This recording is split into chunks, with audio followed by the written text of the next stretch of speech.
Jerry and Charlie riding through the airwaves, bringing you the heat. Come on, pull your fans. Now get up out your seat. They're bringing you all things Mets. They're bringing you all things Mets. They're bringing you all things Mets. Now you're listening to Chase Station. Today is Tuesday, September 17th. The Mets are in sole possession of the third wildcard spot, coming off another walk-off victory, their 11th of the year. How long can we go on with this offense, and how long is this starting rotation going to continue to pitch the best in baseball in the month of September? We're coming down to it. A dozen games left. I'm Jack, aka Jolly. Joining me for this very special episode is Jerry from his home studio. Jerry, how you doing? I'm lovely, man. Yeah, you nailed it. It's kind of we're in it. And, you know, with Lindor going down and down for a couple days, however long he needs to be Lindor, who's going to step up? Because they're going to need it. I'm talking specifically offensively because the rotation has been excellent, beyond excellent. They've been incredible. Back of the bullpen with Reed Garrett and Diaz have been fine. Reed Garrett's been excellent. He looks completely like the guy that he was in the beginning of the year, which is huge. But who's going to be the offensive guy to step up? Right now, your boy, you put on the stats, Tyrone Taylor has stepped up. But you're going to need some of your big boys to step up. You're going to need Alonso-Nimmo, JD Martinez, Mark Vientos. Those four guys need to step it up here. Yeah, I mean, you said at the top of that, it's been a couple days without Lindor. It's felt like 2 weeks, and it really hasn't been. I mean, he played September 13th, which is 3 days ago, and then he got the start on the 15th, came out early. But you feel the weight of him not at the top of your lineup, which it's hard to believe that he didn't enter the season as your leadoff guy, because he's the tone setter, and he has been for a while. And I think you see that rippling through the offense right now. I think you see his absence, and also the absence of Jeff McNeil, I think, is being felt here. And I feel like we brush past it a little bit because Iglesias has been playing so well. He has been the best hitter since Lindor's injury as well. But those two guys for a while were your two best hitters in your lineup, and now they're gone. And, you know, this is a team that's really struggling to string together offense. The same team that we've seen put up crooked number after crooked number this entire year, including this past week against Aaron Nola. They had one of those innings where they just blasted the starting pitcher out and basically won the game in a single frame. But in this boom or bust way of living, when there's a steady tide of bust, it gets really scary. So this past week, it's hard to believe that the team ended up, 4-3 in their past 7 games after that long 9-game win streak, because they've been doing it with a pretty futile offense across the board between, Mark Vientos' struggle since his walk-off home run, JD Martinez, for the past 4 weeks pretty much. And then, of course, Alonso-Nimmo, who have been in a discussion for a couple months now. It's really starting to get dire, but at the same time, you can't rush Francisco Lindor back, because then he's not going to be the guy. You're going to need these guys anyway. Like, if you really want to do something, you're going to need them. You got to count on your guys. Especially in crunch time. These are why you sign these big guys, these big names for big moments. So this is a big moment here. They gonna? It's time to push. It's time to push. Gary read a stat on yesterday's broadcast that I couldn't believe, because Alonso came up in the 9th inning against the lefty, and it felt like a really good matchup for him. He was getting fastballs in the zone. Gary said that he's had a walk-off home run every year of his career. He's had at least one, and he's due for his 2024 one. And when he said that, I was like, oh, this is going to be one of those poetic Gary Cohen moments. And instead, he struck out on 97 right down the middle, and that just kind of shows you where Pete is at right now, because the Pete of old sends that ball into the upper deck, but the guy just hasn't been quite himself lately. He has been hitting better. He's 6 for 15 since the Philadelphia series. Feels like he might be creeping up, locking it in. It's I would like to see, a little bit more force behind those swings. But I mean, you take what you can get when you're struggling, and this Mets offense needs anything that they can get really right now. Yeah, I agree. And just a little bit of a preview. I think they're facing 2 lefties here. with the Nationals. So Yeah. that's a Pete Alonso, fastball up, slider down, fastball up. They have like fastball split, fastball changeup the next couple of days. So this seems like a guy. I mean, they're pretty good pitchers too, and Hers and Mitchell Parker, Yeah. pretty good young prospects. Um, but Pete's my guy. Pete's my guy in these two games, and moving forward. I mean, we keep waiting, and 12 games is still a lot of time. Think about it broadly, that's a little bit less than like a tenth of the season. You can make a lot happen in these 2 weeks, especially the games that matter this much. And these are good matchups for Pete. And you know what? The past week, there's a lot of matchups that weren't great for the Mets. They never hit Chris Bassett particularly well. They really don't seem to know how to hit this Jake Irvin guy who had another terrific start against them yesterday. Of course, Aaron Nola, they hit around, but they usually don't. But at this juncture, it doesn't really matter who's up there because even when it's not playoff caliber teams, every game is a postseason game for this team. They're one game ahead of the Braves in the wild card standings. That probably won't stick. It's going to come down to that truest series and possibly what the Diamondbacks get up to in these next 12 games as well. But it's not dramatic, I think, to say that every game is must win. And the vibe was definitely there a lot of games this past week. I mean, we had the 3-2 game they stole in the first game in Toronto. Then, of course, the 1-0 game, Bowden Francis deals 8 no-hit innings. It Yeah, comes down to the everybody knew that ninth was inning. coming I because mean, everybody feels great about Bowden Francis. oh, come on. He's been great in the second half, I Jerry. He know started he throwing a has. splitter. He's becoming a guy, it feels Yeah. like. But again, is Someone's got he? to give. And, Yeah, that's where you get your MVP, playing like an MVP, setting the tone with a ninth that's inning right. home run to break it up, and then the 6 run inning that followed. The Mets have had a few real dramatic games on both ends between blowing late leads to the Phillies and mounting late comebacks against the Blue Jays and Nationals. Um, it's an excruciating way to watch baseball, man. I mean, you're happy with the end result most days, but every night is just a exercise in fan wherewithal and how much can you stand it and all that. But at the end of the day, they're winning games, and a massive reason for that has been the pitching staff. Yeah, I mean, again, we've spoken on it. It's ad nauseum, but they deserve it, man. All guys have stepped up in that rotation, Yeah. all, including McGill. Um, Peterson continues to look like he's figured himself out and he's found his footing. Mania is an ace right now, and Severino's been the same guy basically all season. He Yeah. looks excellent, man, and Jose Quintana's been holding it down and having some huge performances to kind of make up for the lack of offense and the lack of depth in the bullpen. This rotation has stepped up in a huge way. Yeah, this team really has a knack for picking each other up, specifically, groups of the team picking up the other struggling one.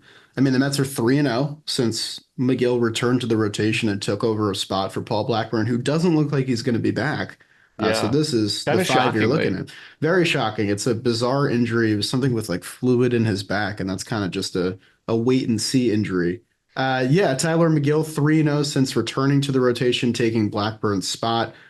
You mentioned Jose Quintana, who has been arguably the best guy since this September turn. He's given up 1 earned run in his last 4 starts over 25 innings.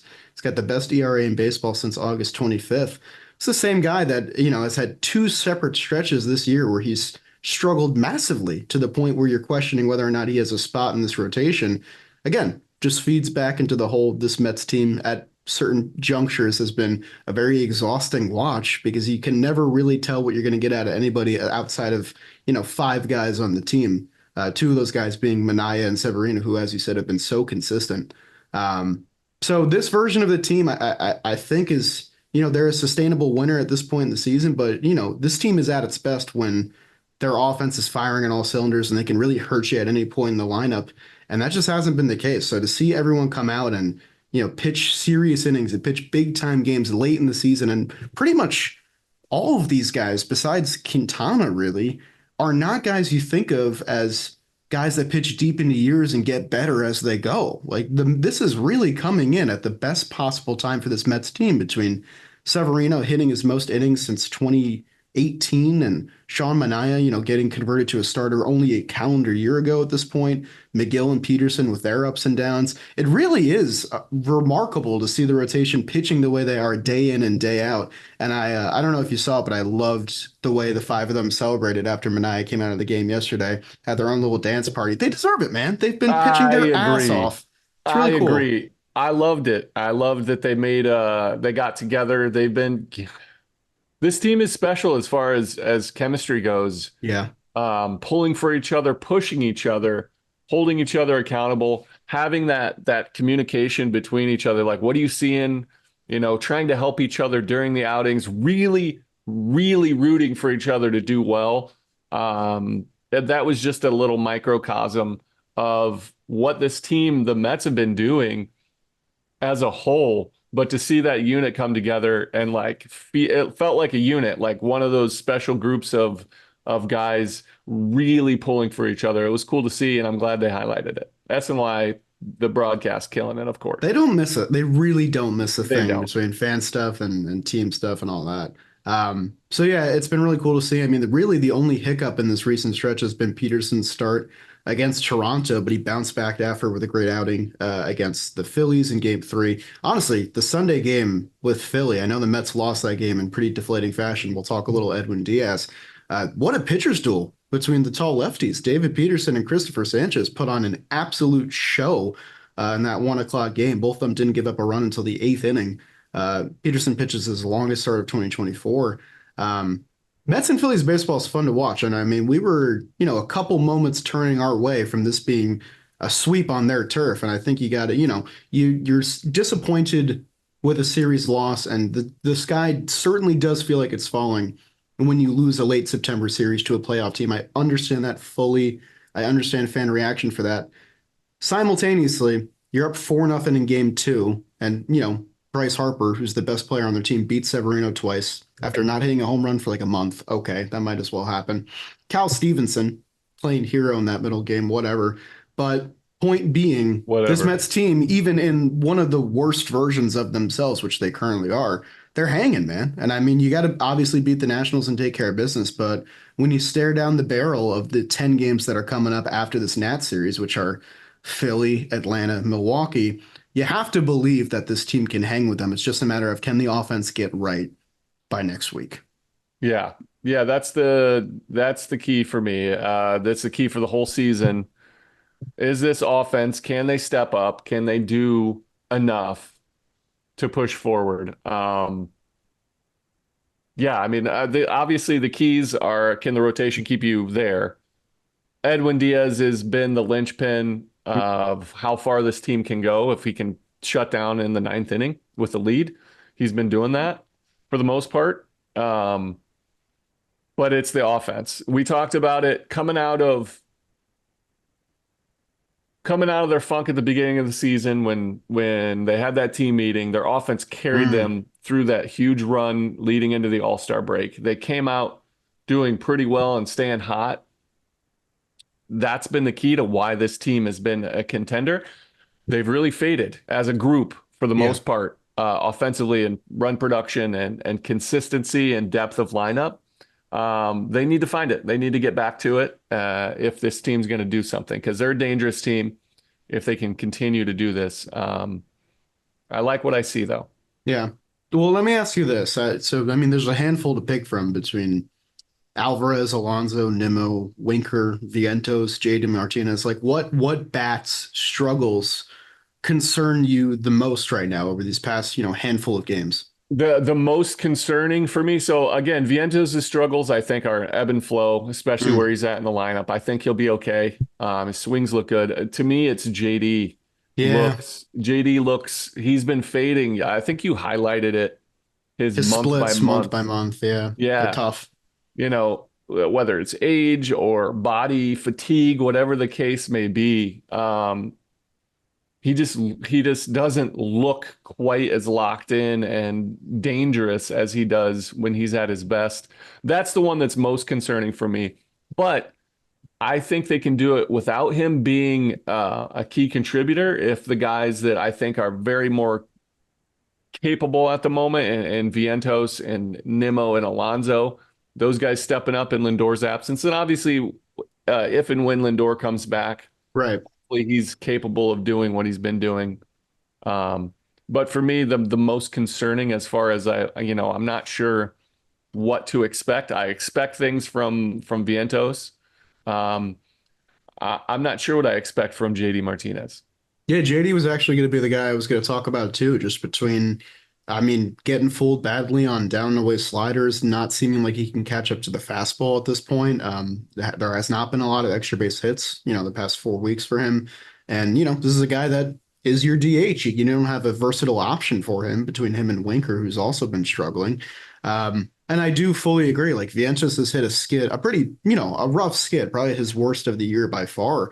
But you still have that belief that he's going to find his way up because he's shown you so much the past, few months. You just have to believe that he'll come out of it. And then Nimmo, I mean, Nimmo must have pulled 4 or 5 foul balls for home runs this past week. I mean, it feels like every at bat he's getting a hold of an inside fastball and he's just turning on it too quick. It's been, I've been sad for him because it feels like he's finding his stroke again. He had a couple nice hits against Irvin, but he's not quite getting those results yet. And then Alonso has been a discussion all year. But yeah, I would probably highlight JD Martinez as the most concerning. And I think Mendoza, to his credit, pushes a lot of buttons and tries a lot of different things. And a lot of it has been working. I thought JD Martinez in the 3-hole was a really questionable decision. And obviously, you can use hindsight as 2020 if JD has a breakout game. You're saying, oh, Mendoza fixed him with a lineup shift.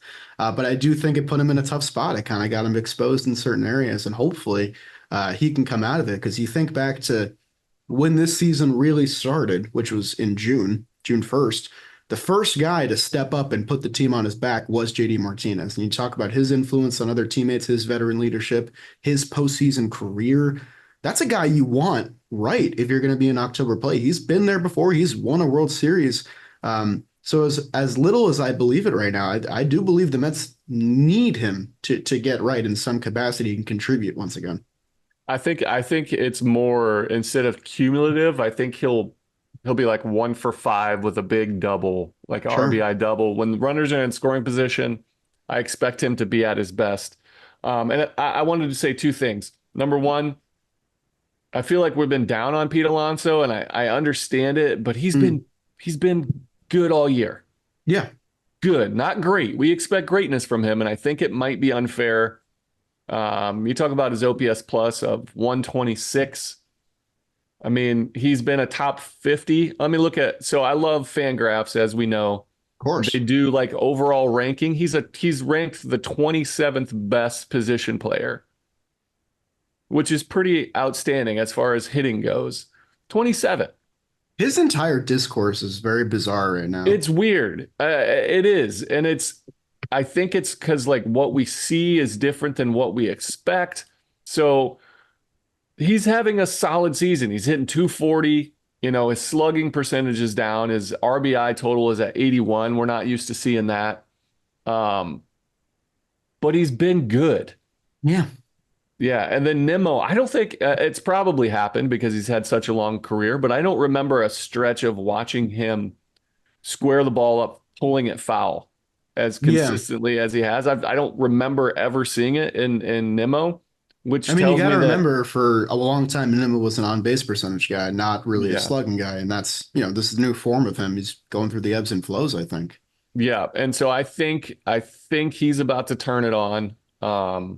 Seeing that just squaring the ball up is a good sign because when he's timing wise, when he's able to get the bat to the ball, the barrel to the ball consistently, good things are going to happen. So I like what I'm seeing from Nimmo. Yeah, I think Vientos will work his way out. That's what great hitters do, and I think he's a great hitter now. Yeah.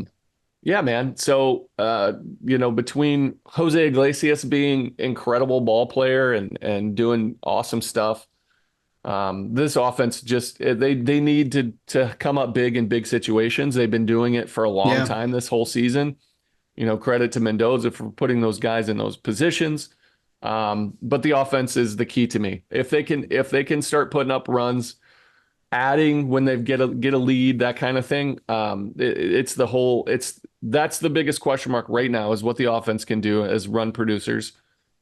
Will they continue to carry this team offensively? So Yeah, I want to circle back on Alonso here because I do agree that I was actually talking about this in the office with Jake yesterday about how, you know, I've voiced the opinion that I'm not sure if he'll be back this next year. This might be like his last homestand as a Met. I think that's plausible, even though it's something that I don't want. I think the biggest thing, and we've talked about it a ton, but the runners in scoring position thing, how it's been a tough year for him, it makes you forget how great he was every other year of his career in these exact scenarios. I think that is the main frustration because he's still a career 908 OPS with runners in scoring position, including this down year. He's been that guy before. So I think that the main frustration probably boils from the fact that, you're probably crazy to take Alonso out of the 3, 4 spots in the lineup. Coincidentally, those are the spots where you get the most opportunities with runners in scoring position, and that's been his Achilles heel this year. But the thing is, Pete is still Pete. I mean, he's still got a 32 homer season. He's still got a near 800 OPS. I've thought his defense has been pretty solid this year. He's picked basically every ball that's come his way. This is still a guy he's played every game this season. That should be mentioned as well. He's still a productive member of your team. I just think that the bar is set so high for him based Yeah. on himself and based on fan perception of him, which is a good and a bad thing because you're expected to be a star, but that also means that, anytime you falter or anytime you have an extended stretch like this, people really question how good you are. And I think you can quell a lot of those things in these next 12 games, and hopefully Pete can, make that the end of the story for the season for him. And then as for Nimmo, yeah, I think it's exactly what you said with like, we haven't seen this version of Nimmo. We haven't seen this version of him struggling pretty much ever. I mean, he's in his third straight season of playing a full year, which for a long time was out of the question for him with the injuries and stuff like that. Maybe it's wear and tear. I'm not sure. Um, but it's going to come down to one of these two guys, both of these two guys, depending on how long Lindor's out. We heard possibly tomorrow. We heard 2 to 3 days. We heard 3 to 5 days.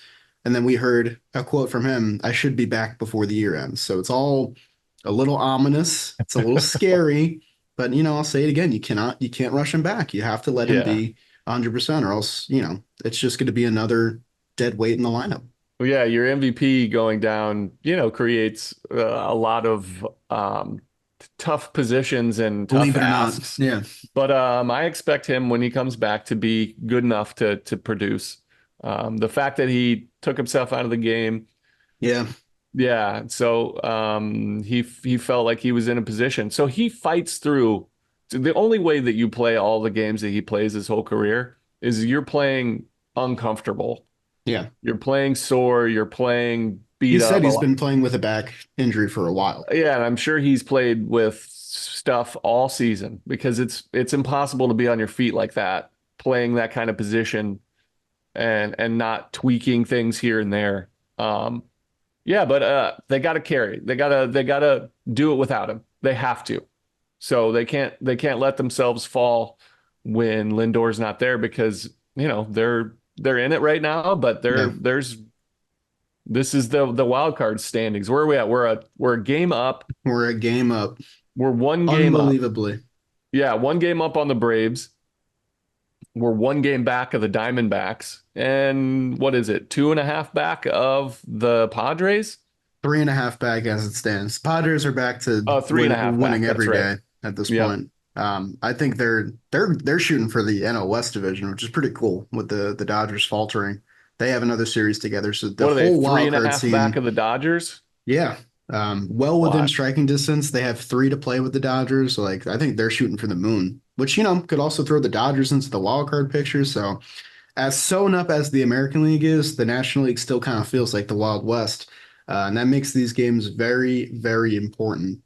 I want to ask you this. So we talked the lineup struggles, we talked the greatness of the rotation, which I'll circle back on later. Bullpen has been pretty consistent, pretty solid. Reed Garrett, you highlighted, it shouldn't be understated how great he's been. 7 1/3 innings, no earned runs, 10 strikeouts. He only allowed the inherited runner in the Phillies game. On like a pretty good pitch to Cal Stevenson, by the way, Pretty down good and in pitch, slider, absolutely. and he must have just been hunting it and got it. So good for Cal. Edwin Diaz. I want to ask you this. Okay, so we're thinking back 2 to 3 weeks now, the past 2 to 3 weeks.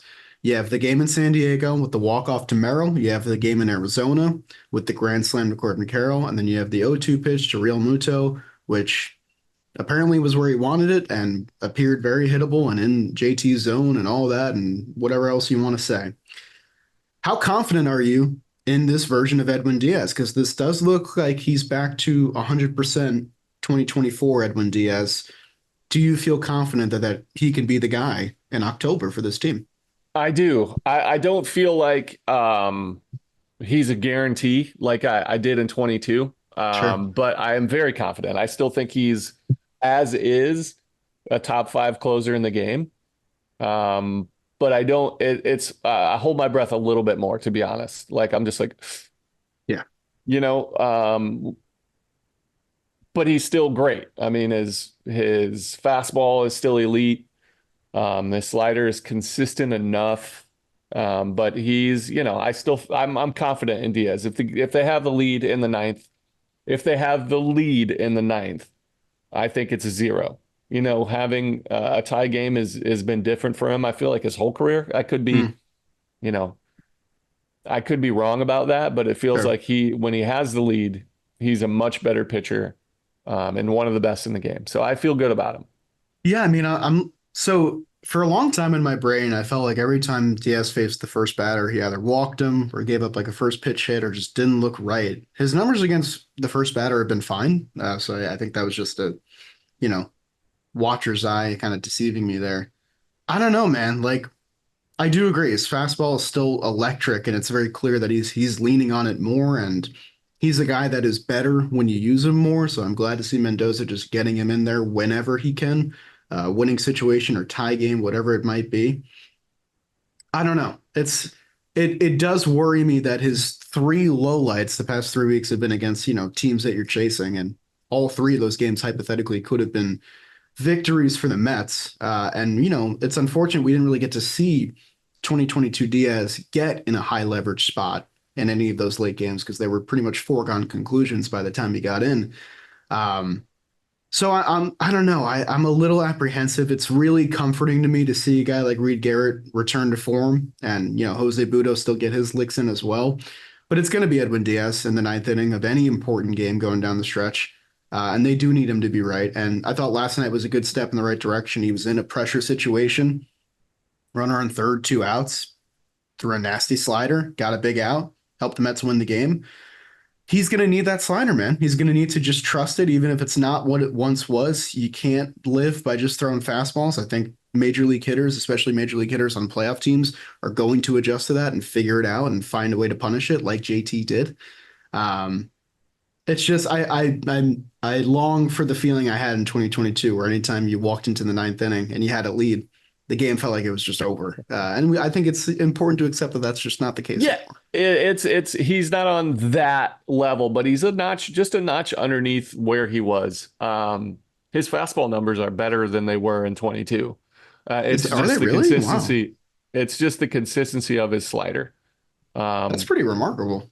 I Yeah, actually didn't know man. that. Well, I mean, their number. Hold on, I pulled it up. Let me see this again. Let's take a Where peek.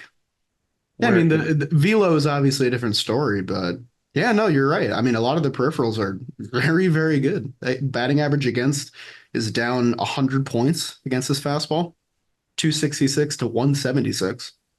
Damn, Yeah, I mean that's crazy. more strikeouts Yeah. already on it. Wow. Okay. The difference is his slider in 22 was 114 batting average against, Best slugging slider of in baseball. 134. Yeah. And it was a 54.7% whiff percentage, swing and miss over half the time. This year, I mean, it's a 202 batting average against, I slugging would of have guessed higher. 384, and he's getting a whiff at 36.6. So it's Still good pitch. still like Still a really good an pitch. amazing pitch, but it's not, the swing and miss over half the time. Like it's a difference, Yeah. but that's how we're feeling it. We still trust, but he's not there. I For me, the mean, key go ahead. the Sorry. key is going to be two guys, and it's Phil Maton against Mm. lefties. He hasn't been great lately, and he's shown flashes of his consistent spin. And it's Danny Young. Yeah. He's a young lefty. He's got great stuff, but he's been inconsistent. He hasn't figured out where to put the ball and how to put it there consistently. Um, but he's going to face, those big lefties, and with the Braves, uh, it's he's going to be a guy. Those two guys facing lefties sometime in the game, it's going to be a pretty big deal. It's the kind of thing you don't think about in spring training where, you see a beat reporter tweet, hey, the Mets gave this guy a minor league deal. He has this one pitch that's crazy. It's like, oh, cool. Like he could be a weapon. And now you're in the third week of September and he is a weapon, but you have to use him against these great Yeah. hitters in these high leverage situations. And for Danny Young, a guy that's never thrown more than 9 innings in a season before he's up to 34 and a third. I'm sure, he's feeling that pressure a little bit. He's had his first real hiccup as a Met this past week. But yeah, they're going to need to get out big lefty bats. You think of the Braves and the Phillies, both have murderous And the rail of Brewers. left and the Brewers too. They should not be understated. They've been, the best team of the three at certain times. I mean, they've Um, got they've got four lefties in their starting lineup, and Terang not the offensive threat, but just a good ball player. Garrett Mitchell, Jake Bowers, Sal yeah. Frelick, and then you'll face Gary Sanchez in a pinch hit role, that kind of thing. Um, yeah, man. So those guys facing lefties are going to come up big at some point in big situations, which is exactly what their role is. Yeah. So And two unfortunate things for the Mets are one, Matt Olson's back, hitting like a monster in September, just in time. Thanks. Yep. Really, really Well, appreciate that. Two, when they get to the Brewers might still be playing to get one of the byes, one of the top two seeds. They're only 2 games behind the absolutely will be. Dodgers. So they're going to be, those are games to win for them. They're not just, casually rolling into the playoffs. So no cakewalk for the Mets coming up after this national series, making this series all the more important. And yeah, you talk about the bullpen, you feel good about 2 to 3 guys and Garrett, Diaz, and Budo. There was a point in time, during this 9 game win streak where you felt good about the whole group with Maton and Young contributing the way they were. So hopefully they can get back to where they were at, earlier this month. It wasn't that long ago. I still fully believe they can return to form there. And then I want to ask you one last pitching question. It Okay. was a question I asked you, I think 2 or 3 weeks ago. I forget when, but I think it was in August, so it's been long enough. And I remember your answer from last time, and I want to see if it changed. Jerry, good news. The Mets made the wild card series. They're in the dance. They have game one coming up. Who's pitching? Yeah, Mania. Oh, okay. So it has changed because It last time I has think you said changed. Severino. Okay. Yeah, I did, and it's changed. Severino's game two. Okay. We're going lefty, left, right, left, I and like that. Mania, Severino, Peterson. Those are your three guys. Took the words Um, out of my mouth. yeah, I think Mania has consistently been the most capable of just dominating a start. Yeah. And that's what you kind of need. And you're going to go up against another guy on the other side, no matter who it is, that's very capable of dominating an offense. Um, Severino he's been himself. He hasn't lost anything, but Mania has stepped up. And I just love the left, right, left split. I imagine that's what happens with it might go, Mania Peterson, Maybe. depending on who it is. And if Quintana keeps throwing up zeros, you never know what they're going to do. But yeah, Mania, I think, has taken over. Is I that how uh, you feel? I was gonna say the exact same thing in that order too, with the lefty, right, left. The main thing with me is Severino. Severino comes out strong some days, and then fifth and sixth he gets hit a little bit. It's also a little bit of the home run factor for me. There's a long time stat that whatever team hits more home runs in a playoff game, they win the game. They usually win the series. So you want to avoid that as much as possible. And just Mania since June pretty much has been a top three pitcher in the National League. Since June 14th, he's got the best whip, best average against, best OPS against of any National League pitcher, including Chris Sale and all your favorite Cy Young candidates. And he's been a dog, 7 straight starts of 6 and 2/3 innings or more. So he's going deep into games as well, which the Mets will need. I just think it's unquestionably him. I've loved everything he's said. everything that he's shown on camera about how much he loves this team. He said it wouldn't take a lot in free agency to come back, so we'll keep tabs on that as well. But he's earned it, man, and I really think over these past few starts in this really tough skid for the Mets, he's stayed true. He's been consistent. He's been, every time out where you hand him the ball every fifth day, you feel like you're going to win the game. In fact, the Mets are 7-0 in the last seven Sean Manaea starts. How about that? Good recipe Yeah, for winning. that's Uh, a good recipe for winning. 10-1 in their last 11 Manaea starts. So even if you want to go just off that, ignore every other number. The team wins when he pitches. So yeah, he would get my game one ball. Perfect. Yeah. Agreed. So, Jerry, we got two more against the Nationals. We got the 10-game gauntlet after that. We're one game up in the wild card standings right now. Um, is there any parting messages you want to leave? Because I think as it stands, that's as far as we can go with the I show. think so, man. Just enjoy this. This is fun. This Yeah, is meaningful baseball to close out a season. This is what it's about. This is when, I'm not talking to all the fans. sure. We don't have that big of an audience, unfortunately, but show up to the ballpark, encourage these players. It affects the team. Cheer loud, be positive, be loud, push these guys. You can feel the atmosphere as a player on the field. So can you as an opposing team player when it's a raucous crowd, when they are loud, it affects the players. So get out there, cheer your team on, be loud, and enjoy the ride because in May, didn't feel like we would be here, did we? No, not at all. No. I mean, you can speak to this because you were a part of really raucous crowds, specifically in Oakland in the early 2010s. How much does that, I guess, aid you, or does it add like, I don't know, does it add like queasiness to pitching, like with all these eyes on you and No, all this it takes noise? it away. It Yeah, takes away that queasiness, it makes you feel like when you feel the crowd there and you're on a mound in a big moment and the crowd is loud, you feel like, all right, they think I'm going to get this done too. And so you feel that. You do. You feel like they're rooting for you and it really helps. And on the other side of things, there's special guys. There's a yeah. Verlander, there's, Bryce Harper. When you boo or when you're loud against him, those guys tend to use that to their advantage as well. But a lot of those lesser than superstar level players in a rough, tough environment, they struggle. Yeah. These guys feel it. You can affect the game as a crowd. I wholeheartedly believe that. I mean, this could be, I won't will it into existence, but there's potential for these Mets home games this next week to be the last of the season. They have seven road games to end the season, and then if they do make the playoffs, they're likely on the road for that first series, regardless. Even if they advance, the first two games after that, they'll be on the road. It's going to be a long time before this team comes home again, if they do come home again.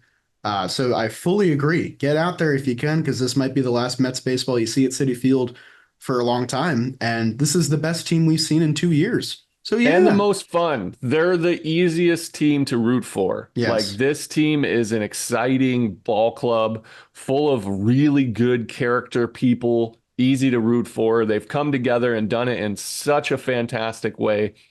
A team that I would have killed to be a part of, like that special camaraderie. Yeah, get out there. Let them know that you appreciate what they've done all season. They appreciate you regardless. But yeah, go out and push. Are you going to be able to? I know you've got a lot of yeah. stuff going on. We have Blitzball Battle 5 this weekend. I will be at both Saturday and Sunday games. I'm making an effort to get out there for the Philly series. Um, and like, I don't know, man. It's hard to believe that we're here. And every day I'm stress watching the team and wishing they could be better, but at the same time, like, thank God they're here. This Thank could have God been they're here. such a It's so bad much more fun. year. It's so much more fun to be as involved. I've never seen this many third-party baseball fans who are not involved root for the Mets. They're a very easy to like team. They have the scrappy vibe of the other six seeds that went on to make crazy playoff runs. They just got to get there. And the best way we can support them is showing up to the stadium. I know the Monday crowd was light yesterday. There's school starting and all that stuff. And, but I'm hoping the rest of this week, Citi Field is as packed as can be. And I'm going to try and do my part this weekend. Good. Sounds good, buddy. Sounds good is correct. I think that's a show. We'll I probably agree. see you guys sometime next week to preview that Truist series. I think that's probably the next time we'll chat. That'll be 3 on the road versus the Braves, 3 on the road versus the Brewers, and then we'll know our fate by then. Yes, sir. Right around the corner. 12 games to go, Jerry. Let's stick the landing. Let's have fun. Stick the landing. I like that. Stick the Let's go landing. Mets. Let's go Mets. Best team in ball since June. Stick the landing. Shea Station. Jerry and Charlie. Shea Station. Jerry and Charlie. Thank you all for coming. Hope you enjoyed the show. We will see you next time. Where we'll be back.